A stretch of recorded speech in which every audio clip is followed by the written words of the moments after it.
Bom, na semana passada nós iniciamos aí o capítulo 4, nós lemos aí 3 versículos, eu quero ler eles novamente com vocês e depois darmos continuidade, que diz assim: como prisioneiro no Senhor, rogo-lhes que vivam de maneira o quê? Digna da vocação que receberam. Sejam completamente humildes e dóceis e sejam pacientes, suportando uns aos outros. Façam todo o esforço para conservar a unidade no Espírito pelo vínculo da paz. Então, aqui é uma continuidade da carta, tá bom? Quando você vê capítulos assim de uma carta na Bíblia, não é que iniciou uma nova carta, não. É a continuidade da carta. Só que ele foi falando acerca de temas específicos, né? Então, aqui nesse início do capítulo 4, ele vai falando sobre quem nós somos em Cristo. Quando ele usa essa palavra prisioneiros, não é uma palavra pejorativa, com toda certeza, mas que nós somos servos, que nós somos dele. Então, que nós servimos a Ele. Então, sirvam de maneira digna, vivam de maneira digna da vocação que nós recebemos, a vocação de servir ao Senhor, de sermos filhos dEle, de glorificarmos o nome dEle com as nossas vidas. Sejam completamente humildes e dóceis.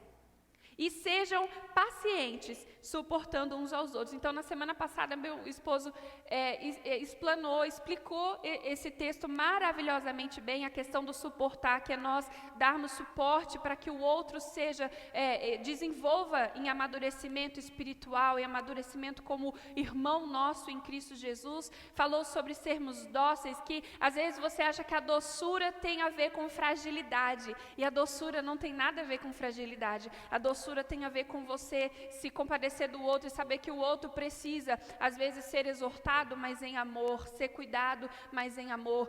Nós precisamos sim ser dóceis no falar, no agir. A gente não pode ser ríspido a todo tempo, achando que porque esse é o nosso jeito, então eu tenho que ser assim porque eu nasci assim e pronto, e acabou. Não, a doçura tem a ver sim com doçura, de você demonstrar carinho e afeto pelo irmão que está ao seu lado, que convive ali com você. Então sejam dóceis e sejam pacientes e suportem uns aos outros em amor. Versículo 3, façam todo o esforço para conservar a unidade do Espírito pelo vínculo da paz. Então, até o versículo 3, Paulo ele traz essa explicação de quem nós somos. E aí, a partir do versículo 4, ele vai nos trazer mais instruções ainda. É interessante que o capítulo 4 ele é dividido em 2 partes, né? Que no início é a unidade do corpo de Cristo, em Cristo, quem nós somos em Cristo, e depois ele vai tratar em questões de afazeres no meio da igreja, né? De quem o povo de Deus deve ser para a igreja. E aí o versículo 4, então, iniciando a nossa leitura de hoje, diz assim: há um só corpo e um só Espírito pelo vínculo da paz. Versículo 4.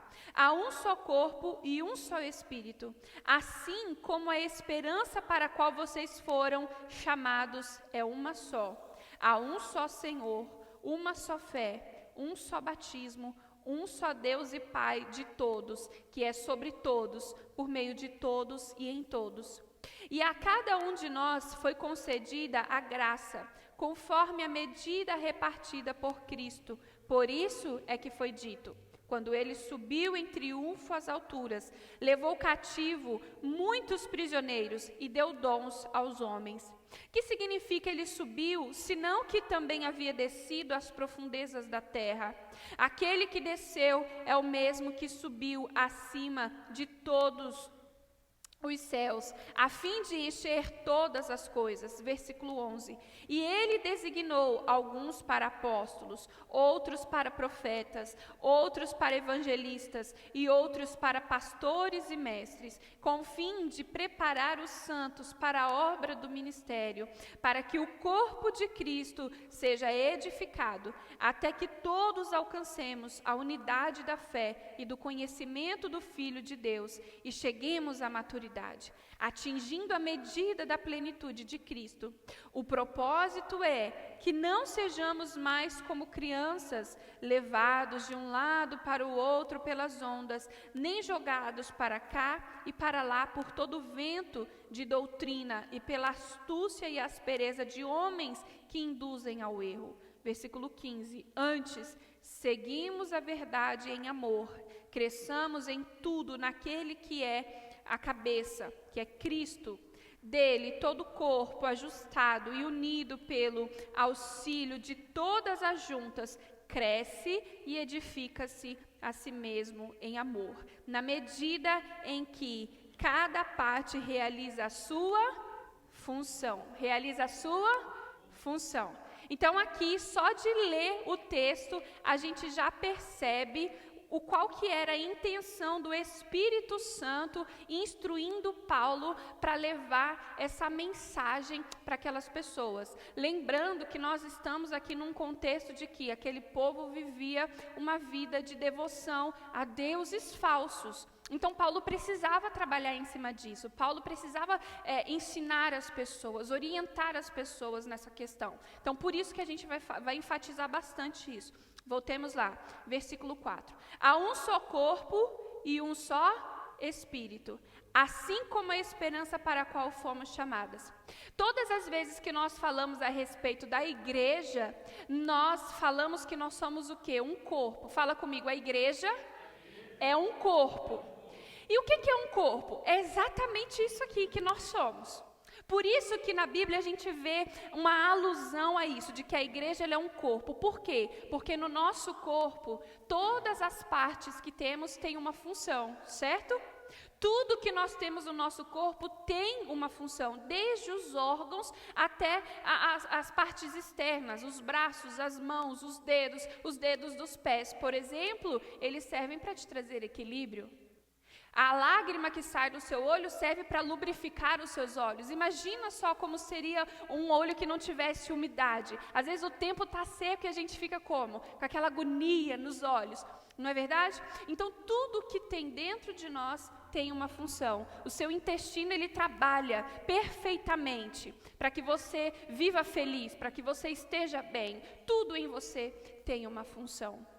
O seu cabelo tem a função de trazer uma moldura para o seu rosto, a sua sobrancelha. Quem já viu gente sem sobrancelha por algum motivo? Parece que está faltando alguma coisa. Então, tudo tem uma razão. Até aquilo que você olha e você fala, nossa, mas que coisa insignificante. A sua unha tem uma função.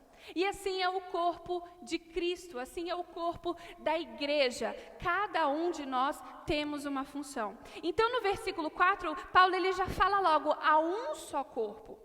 E quando a gente fala de um só corpo, a gente não está falando da igreja Comunidade Viva, que é um só corpo, ou da igreja Assembleia, que é um só corpo. Não, nós estamos falando da igreja do Senhor. Nós somos um só corpo. Você é um só corpo com o irmão que está lá na Nigéria. Você é um só corpo com o irmão que está lá na Austrália.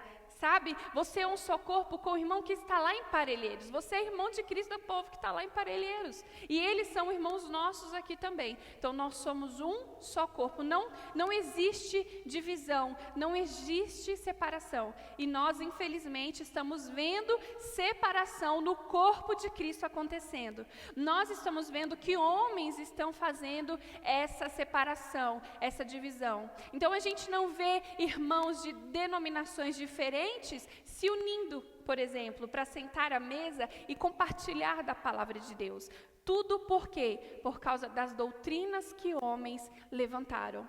Tudo por causa das doutrinas que homens, meros homens, mortais, limitados, levantaram. Aí o que aconteceu? Essa divisão na igreja de Cristo foi acontecendo. Eu até comentava com meu esposo quando a gente estava vindo ontem que eu vi no status de uma colega minha que ela e mais duas amigas delas foram passear e uma é ateia, a outra é budista e a outra não sabe no que crer. Mas olha que interessante, uma ligou para a outra e falou assim, olha, vamos tomar alguma coisa? Vamos sair, vamos conversar. E elas foram, se reuniram e sentaram à mesa. O povo de Deus não age dessa maneira. O povo de Deus, compartilhando da mesma fé, por causa de doutrinas de homens, não se unem. Um não diz para o outro, olha, vamos tomar um café, comer um bolo e falar da palavra de Deus? Falar do Cristo que salva, do Cristo que transforma, porque existe vários Cristos na igreja. Existe vários Cristos? Não, é um só. Um só Cristo que nos salvou, que transformou as nossas vidas e que deu a vida por mim e por você. E a igreja de Cristo, não entendida disso, tem se separado, tem se dividido. E às vezes até mesmo dentro de igrejas, de denominações, o povo é separado, o corpo é separado, o corpo não se une. E nós como igreja devemos ser unidos, ajustados. Nós precisamos entender que eu tenho uma função na vida do irmão, e o irmão tem uma função na minha vida. Deus vai me usar para alguma coisa, para ajudá-lo em algum momento, e Deus vai usar o irmão em algum momento para me ajudar, porque nós somos um corpo, nós fazemos parte desse corpo. Quem está compreendendo? Então Paulo ele já fala logo, há um só corpo e um só o que? Espírito. Espírito na sua Bíblia está com E maiúsculo, então é o Espírito de Deus nas nossas vidas. Há um só Espírito, e esse Espírito é o Espírito que habita em mim e habita em você. O Espírito Santo habita em você? Vocês estão com dúvida de que o Espírito Santo habita em você? Eu vou te dar mais uma chance. O Espírito Santo habita em você? Glória a Deus. Aí talvez você se pergunta, mas Luana, o que é o Espírito Santo? É Deus, igreja. O Espírito Santo é Deus habitando em você. O Espírito Santo é Deus inundando a sua vida. Essa alegria, esse discernimento que você tem, essa força que você tem, é o próprio Deus habitando dentro de você. Olha a visão que nós precisamos ter. Nós tão pequenos, tão limitados, tão insignificantes, temos um Deus poderoso que habita dentro de nós. E nós devemos, isso deve ser motivo de alegria para mim e para você. Então há um só corpo, um só Espírito. Assim como a esperança para a qual vocês foram chamados é o que, igreja? Uma só. Luana, que esperança é essa? A esperança que está em Cristo Jesus, que um dia Ele voltará para cada um de nós e nós nos encontraremos com Ele. Existe apenas uma esperança. Paulo já quebra aqui a historinha de que todos os caminhos levam a quem? A Deus. Tudo que você fizer vai te levar a Deus. Qualquer coisa que você fizer ou falar vai te levar a Deus. Não, o único que nos leva ao nosso Deus é a nossa fé que nós temos no que Jesus Cristo fez na cruz por mim e por você. Então há uma só esperança. Não existe a conversa de que você tenha esperança no seu dinheiro. Não existe a conversa de que você tenha esperança de que o trabalho que você tem vai te dar uma nova vida, uma nova chance. Não, a esperança no marido, a esperança no filho, a esperança de que alguém reconheça que errou e venha pedir perdão para você, porque enquanto isso não acontecer, você vai continuar magoado, ferido, entristecido. Não, a nossa única esperança de vida, de transformação é aqui nessa terra e de glória é quem, igreja? É Cristo Jesus. No que você espera? No que nós esperamos? Em Cristo.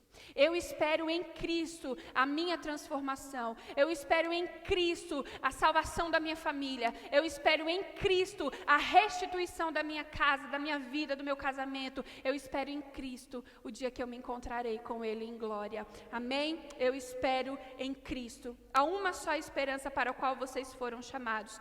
E há um só Senhor e uma só fé. Existe só um Senhor. Nós vemos aí, mundo afora, vários senhores sendo declarados. É ou não é verdade? Nós vemos aí fora várias religiões sendo instituídas. E nessas religiões tem lá os seus senhores. Mas nós sabemos que há um só o quê? Senhor. É um só, que é o nosso Deus, o Deus que criou os céus, o Deus que criou a terra, o Deus que me criou e que te criou. Então existe um só. Não existe outro para nós nos curvarmos. Não existe outro para nós declararmos que Ele é Deus e que Ele é santo. Não, é somente um, que é o nosso Deus. Aquele que me criou e que criou você e que formou você. E há uma só fé. A fé em quem? Em Cristo Jesus. A minha esperança, a sua esperança, a minha fé e a sua fé é uma só, voltada para um só Senhor, que é o nosso Deus Todo-Poderoso. Então, a fé que você tem, o que é fé, Luana? Vamos relembrar o que é fé. A fé é a certeza e a convicção de fatos que não se veem, de coisas que ainda não aconteceram. Então, a gente tem certeza que aquilo vai acontecer. Eu e você ainda não vimos Jesus, mas nós temos certeza que isso vai acontecer, glória a Deus. E isso traz para nós alegria, isso traz para nós fé, isso traz para nós renovação de esperança e renovação de fé. Então essa fé é uma só. Eu olho para Cristo e eu creio no que Cristo vai fazer, não só em mim nessa vida terrena, mas também em glória. Então há uma só fé, um só batismo. Não existe a questão do rebatismo. Nossa, eu vim de uma outra igreja, mas eu me batizei lá, então eu cheguei aqui, eu vou me batizar de novo. Não, é um só batismo. Você recebe Jesus Cristo em sua vida, esse compromisso que nós temos com Cristo é selado pelo batismo, por esse ritual do batismo, uma só vez. Desde que o batismo que você recebeu foi feito em nome do Pai, do Filho e do Espírito Santo. E desde que você estava entendido da decisão que você estava tomando. Então, se você sabia o que você estava fazendo, para qual caminho você estava indo, não precisa você se batizar novamente. Ah, mas eu me batizei numa igreja assim, eu me batizei numa igreja assado. Ah, mas não foi o batismo dos meus sonhos. Não existe batismo dos nossos sonhos. Existe batismo. Você foi imerso na água em nome do Pai, do Filho e do Espírito Santo. Você foi batizado, você selou o seu compromisso com Cristo Jesus. Amém, igreja? Então não existe um negócio de rebatismo, é um só. E ali a gente sela o nosso compromisso com Deus, porque é para isso que o batismo serve. A gente aceita Ele e no batismo a gente sela o nosso compromisso com o Senhor Jesus Cristo. Um só Deus e Pai de todos. Deus é Pai de todos, igreja. Deus não é só o meu Pai ou só o seu Pai, porque a gente vem todo domingo na igreja, amém? Ele é o Pai de todos. Jesus Cristo deu a vida dele por uns e por outros não? Não, ele deu por todos. Mas por que uns vão ser salvos e outros não serão salvos? Porque uns crerão, outros desprezarão. Mas Jesus Cristo, Ele morreu por todos. Então, um só batismo, um só Deus e Pai de todos, que é sobre todos. Deus, Ele está sobre todos, por meio de todos e em todos. Aí o versículo 7 diz, e a cada um de nós foi concedida o que, igreja? A graça, conforme a medida repartida por Cristo. Então a todos nós, a cada um de nós, foi nos dada, nos concedida essa graça. O que é graça para quem não sabe? Favor não merecido. Então o favor de Cristo derramado, o sacrifício que Cristo fez na cruz por mim e por você, foi um favor que nós não merecíamos. Nós não merecíamos que Cristo se entregasse na cruz por nós, mas Ele fez. Só que isso foi feito para todos. Então foi entregue essa graça a todos nós. A todos nós, a mim, a você, ao seu filho que ainda não é convertido, ao seu marido, à sua esposa que ainda não é convertida. Foi derramada essa graça sobre ele também, conforme a medida repartida por Cristo. Então foi por causa de Cristo que essa graça foi derramada sobre nós. Por isso é que foi dito, quando ele subiu em triunfo às alturas, levou cativos muitos prisioneiros e deu dons aos homens. O que significa ele subiu, senão que também havia descido às profundezas da terra?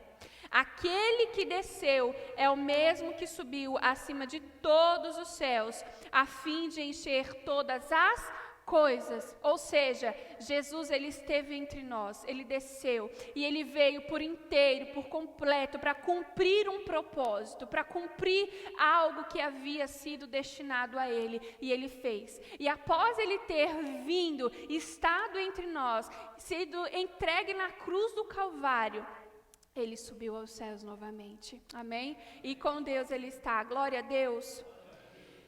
Versículo 11.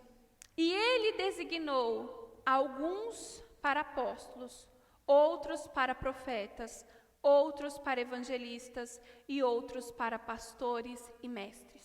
Aqui, o apóstolo Paulo, ele vai entrar num novo trechinho da carta, que é a respeito dos dons. Então, se você está prestando atenção, se você está de olhos e corações abertos, você entendeu que Paulo, ele veio discorrendo e falando sobre quem nós somos em Cristo, o que nós devemos fazer, em quem nós devemos crer, o que é a fé, o que é a esperança.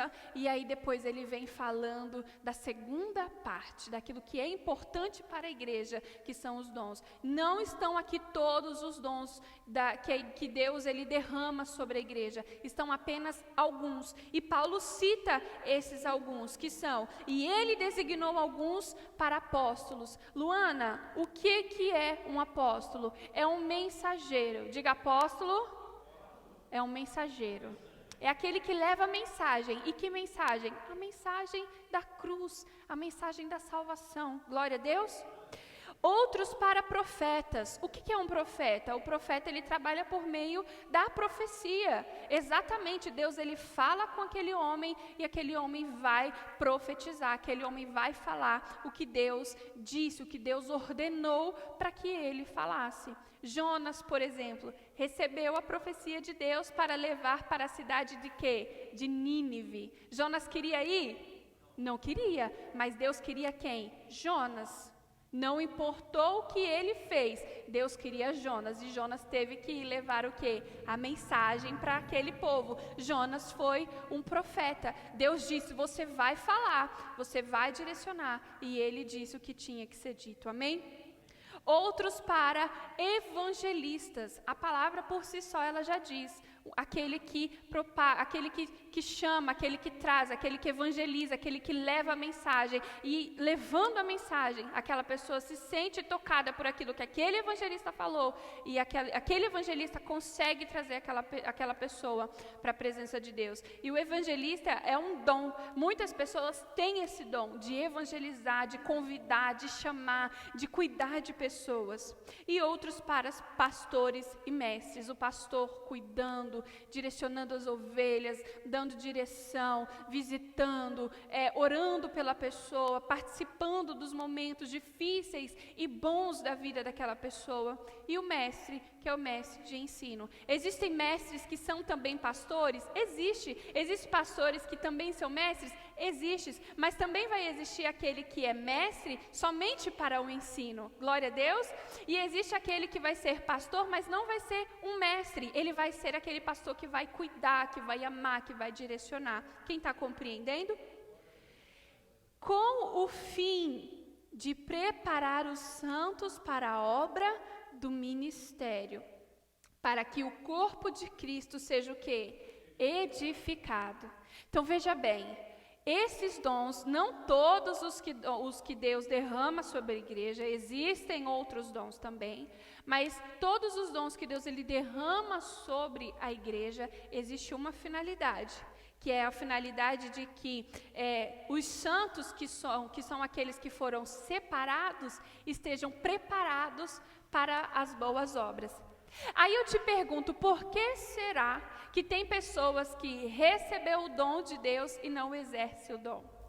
Fica ali escondidinho, amoitado, não quer trabalhar em favor da igreja, não quer servir na igreja com aquilo que Deus derramou sobre a vida dele, ele quer ficar só escondido. O que essa pessoa está fazendo? Ela está enterrando aquilo que Deus colocou sobre a vida dela como um dom, como algo para ela exercer.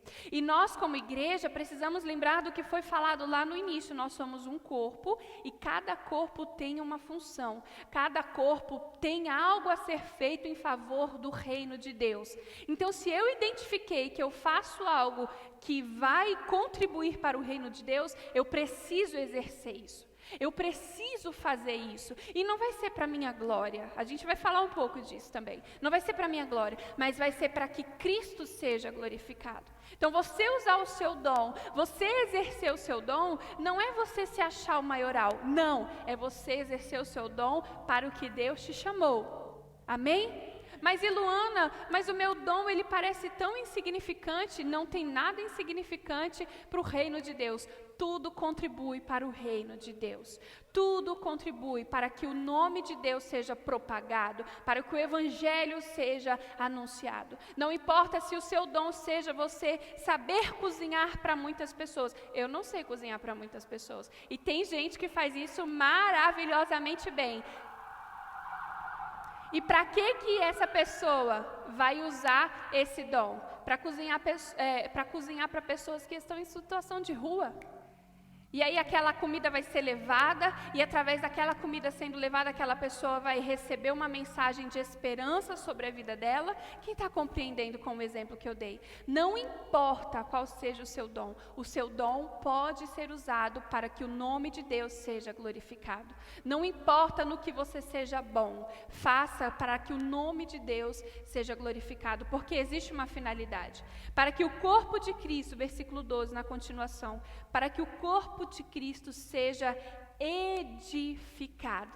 Então veja bem, o dom que você tem, o dom que nós temos, é para que esse corpo seja edificado. Quando a gente ouve a palavra edificar, a gente logo pensa no quê? Em levantar, ou seja, para que o corpo de Cristo esteja de pé, para que o corpo de Cristo esteja fortalecido, para que o corpo de Cristo esteja firme, fazendo aquilo para o qual foram chamados.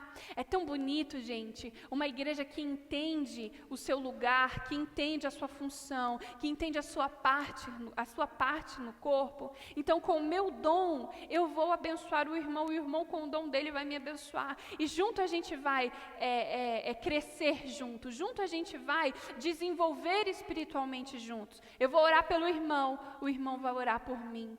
Eu vou levar a palavra de exortação para o irmão vai trazer palavra de exortação para mim.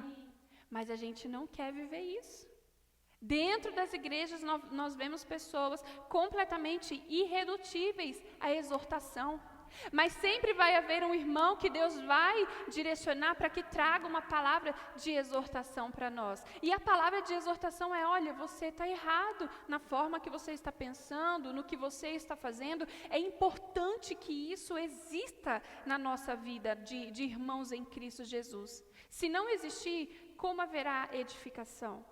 Se não existir, como haverá crescimento e o desenvolvimento da igreja?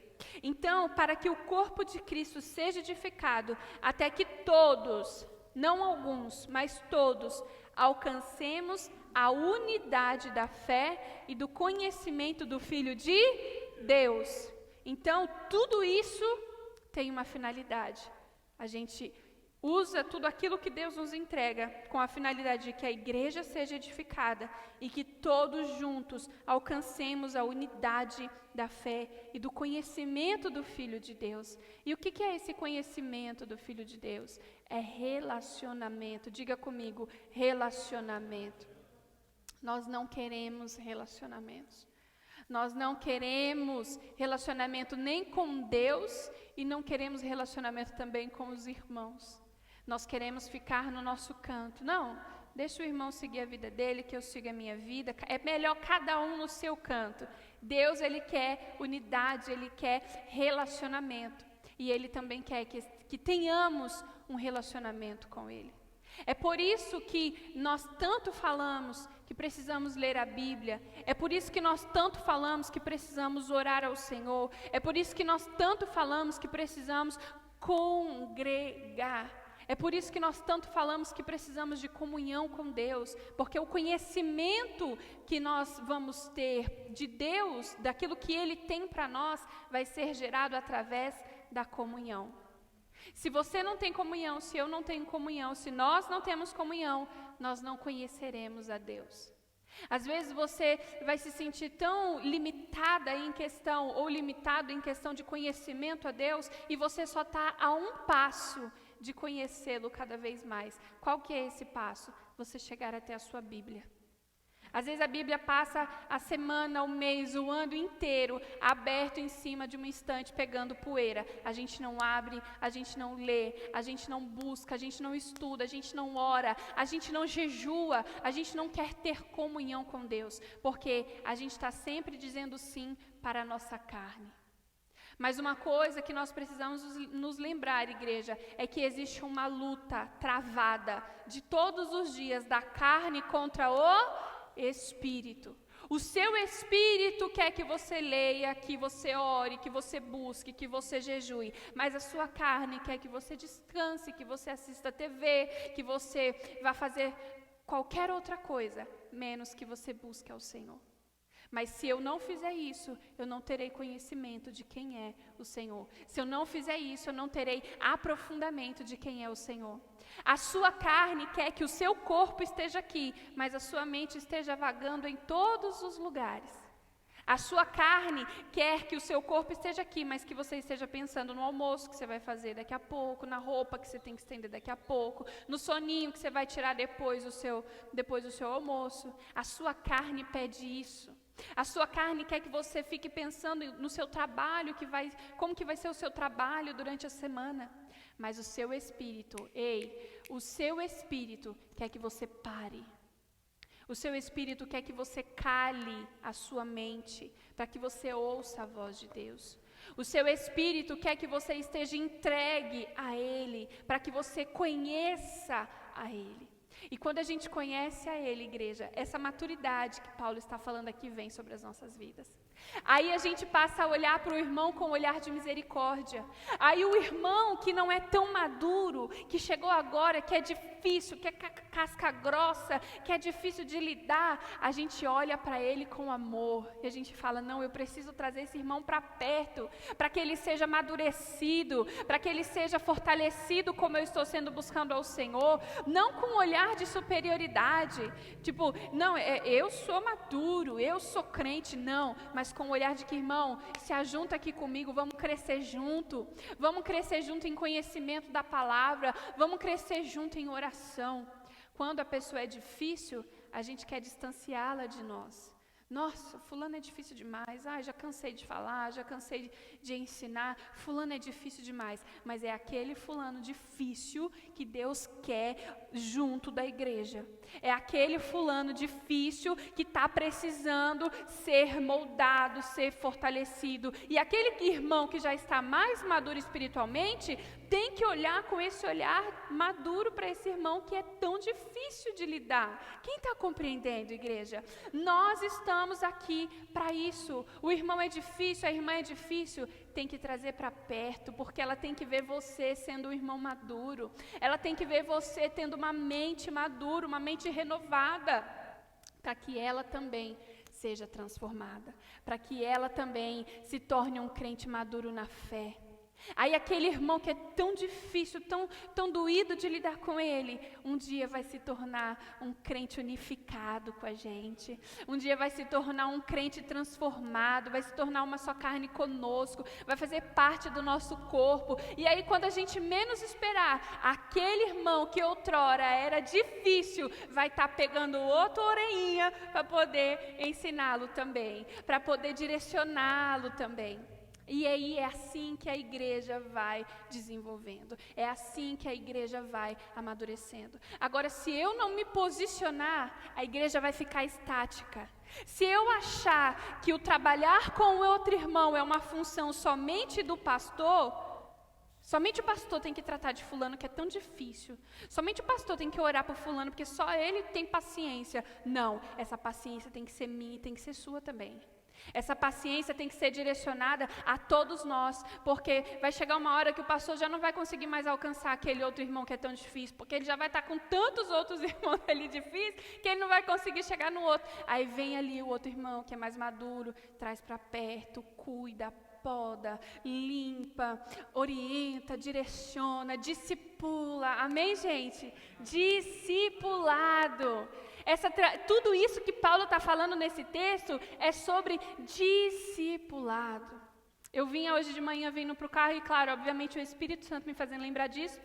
Jesus fez a maior comissão de discipulado que já existiu, só com 12. Ele só pegou 12 e falou assim, vem cá vocês, eu quero vocês andando comigo. E a partir desses 12, nós hoje estamos aqui servindo ao Senhor.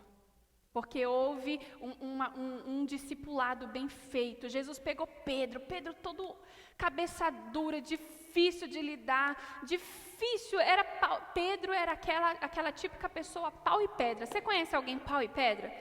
Você não conhece ninguém que é difícil, que você fala assim, meu Deus, eu tenho que abrir sua cabeça para colocar as coisas dentro, que eu estou falando e você não está entendendo o que eu estou falando? Pedro era desse jeito. Mas quem que Jesus queria ali? Pedro, também, coladinho, participando, ensinando. Jesus foi podando Pedro, gente. Jesus foi ensinando Pedro. E com espadada, porque Pedro era assim, ele cortou a orelha de Malco. Já queria resolver o negócio logo na facada. Não, Jesus não foi também. Vem cá, Pedro, deixa eu tirar a sua orelha também. Não. Jesus foi tratando de Pedro no amor. Pedro, tu me amas. E trazendo para perto. E hoje, quando você vai lá ler as cartas dele, são cartas incríveis, que ensinam, sabe, que transmitem transformação. Então, às vezes, aquele irmão mais cabeça dura, às vezes vai ser o irmão que vai ser muito usado por Deus, mas a gente precisa ter paciência. A gente precisa olhar para ele com paciência e dizer assim, eu vou cuidar de você. Quantas vezes a gente fala na igreja, eu vou cuidar de você. Às vezes teve gente que falou para você, eu vou cuidar de você e você está aqui. Mas às vezes a gente não quer falar para fulano, eu vou cuidar de você. Mas por que a gente não faz isso? Porque a gente não quer responsabilidade. A gente joga a responsabilidade nas costas do outro. A gente joga a responsabilidade para o pastor, para o obreiro, mas a gente não quer assumir responsabilidade. Mas Deus, Ele derrama uma responsabilidade também sobre nós. Você não precisa ter título para discipular. Você não precisa ter título para dizer para algum irmão aqui, olha, vamos na minha casa, sábado, vamos tomar um café, vamos falar da palavra de Deus. Você não precisa de título para isso. A única coisa que nós precisamos é de disposição. Amém? Então, para que o corpo de Cristo seja edificado, até que todos alcancemos a unidade da fé e do conhecimento do Filho de Deus, e cheguemos cheguemos à maturidade, atingindo a medida da plenitude de Cristo. Versículo 14. O propósito é que não sejamos mais como criança. Eu quero ouvir você falar. O propósito é que não sejamos mais como crianças.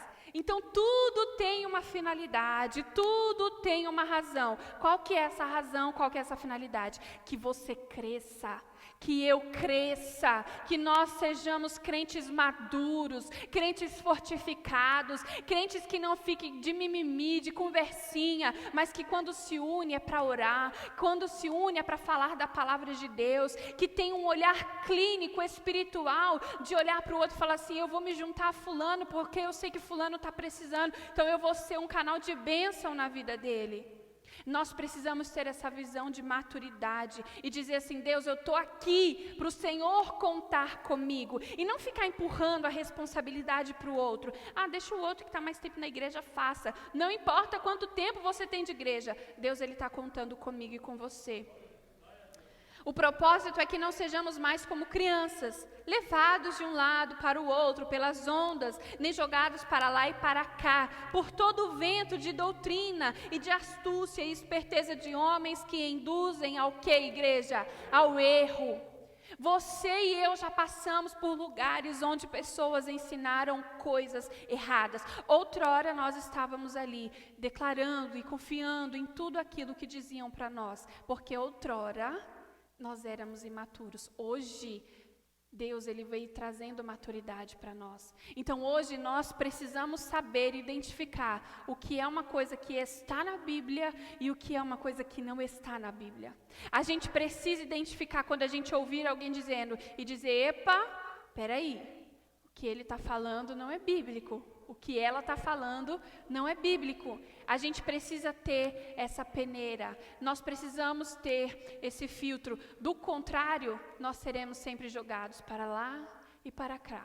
Não firmaremos a igreja, visitaremos uma, outra e não criaremos raiz. Por quê? Sempre vai ter alguma coisa que estará nos incomodando, mas não será, às vezes, não será a igreja. Às vezes vai ser porque nós não amadurecemos. Às vezes vai ser porque nós não queremos relacionamento. Às vezes vai ser porque a gente está vendo problema naquela igreja e aí a gente não quer responsabilidade. Então a gente não quer se juntar àqueles problemas para ser uma solução. Aí a gente resolve o quê? Sair. Não, deixa esse problema aí que outras pessoas resolvem. Ei, se você está identificando o problema, Jesus está contando com você para você ser parte da solução.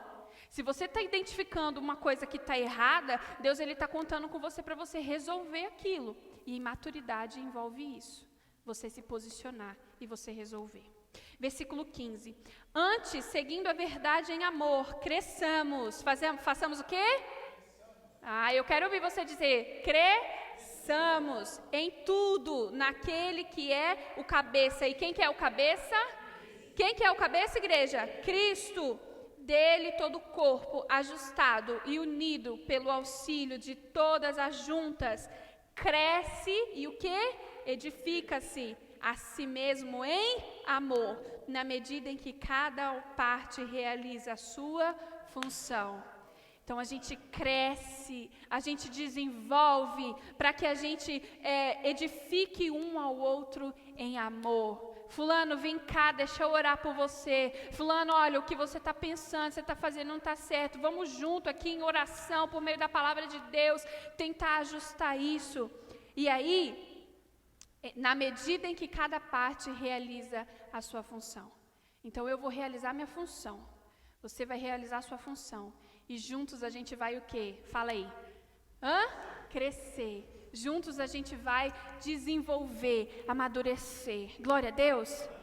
Podeis ficar de pé em nome de Jesus, igreja.